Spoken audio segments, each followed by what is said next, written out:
Hola, buenas. Bueno, habiendo terminado ya con las entregas computacionales, les quería dejar un código sobre cómo aplicar los métodos más sencillos de cuadratura, que son el de trapecios y el de Simpson, y cómo usar las funciones que ya trae NumPy para hacer cuadraturas gaussianas.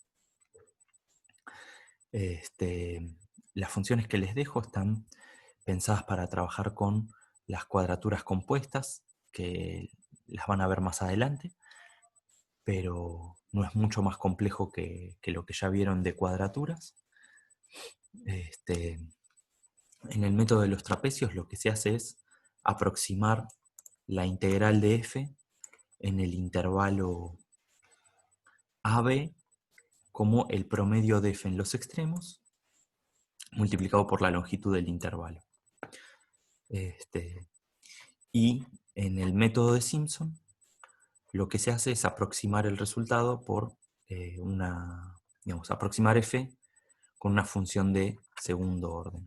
Y acá ya tenemos el resultado de la integración. Entonces no es más que usar estas fórmulas.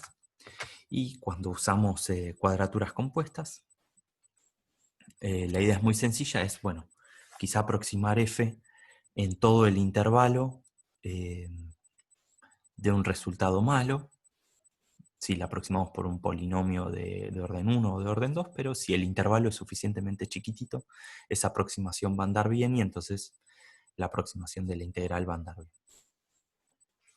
Entonces, las funciones toman este parámetro n, que es en cuántos intervalos vamos a partir el intervalo AB.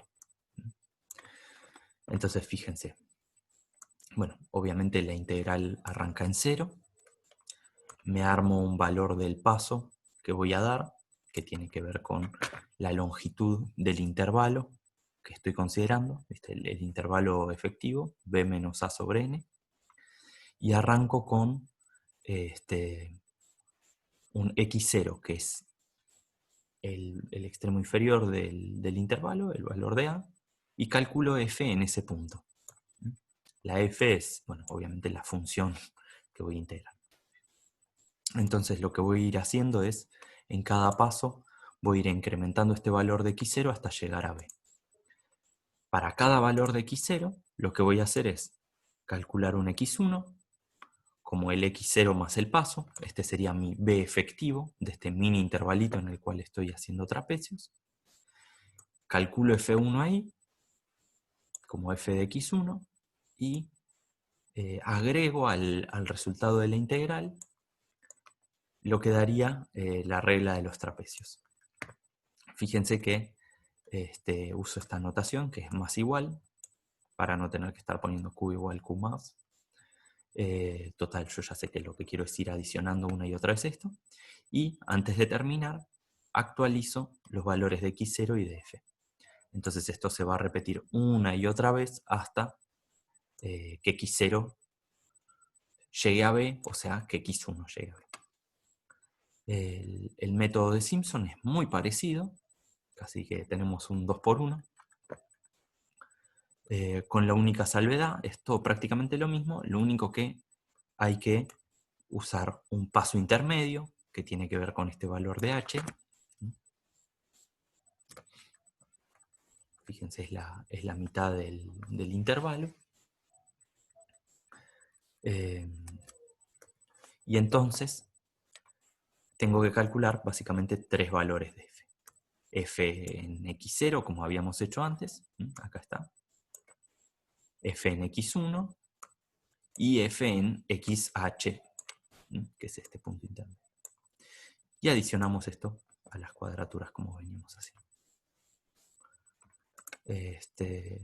Acá lo probé con la integral de la exponencial de x, que ya sabemos que integrando entre 0 y 1 lo que va a dar es e menos 1. Así que para comparar los métodos, lo que hago es calcular la diferencia entre lo que me está dando el método de los trapecios, usándolo para distintos n's.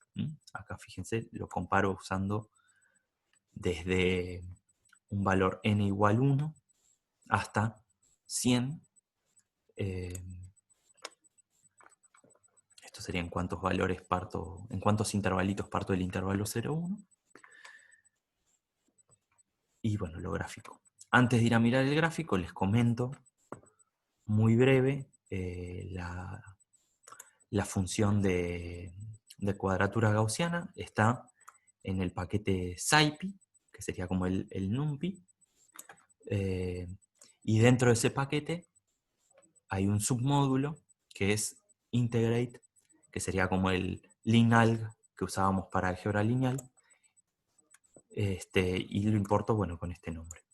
Entonces, dentro de ese int tengo la función quadrature que toma la función f en el formato como la definí acá, tiene que poder calcular f en cada punto, y intervalo mayor y menor. Y esta función lo que va a retornar son dos valores. Uno es el resultado de la integral y otro es el estimativo del error que nos da la función. Lo corremos. Acá tenemos el grafiquito. Fíjense que el método de Simpson y de los trapecios da prácticamente igual una vez que el intervalo se hace suficientemente chiquito y tiene estas oscilaciones que tiene que ver con la cantidad de intervalos que vamos considerando, que va disminuyendo conforme aumentamos el valor de n.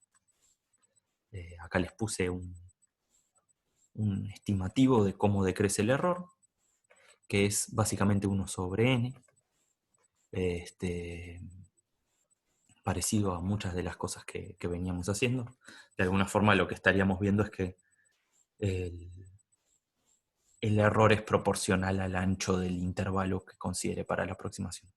Y la línea azul es el método de cuadraturas gaussianas, que siempre es el mismo valor, porque solo lo calculamos en un caso. Así que bueno, espero que les sirva. No es nada muy nuevo comparado a lo que veníamos haciendo antes. Y bueno, como siempre se los dejo en el replay. Hasta luego.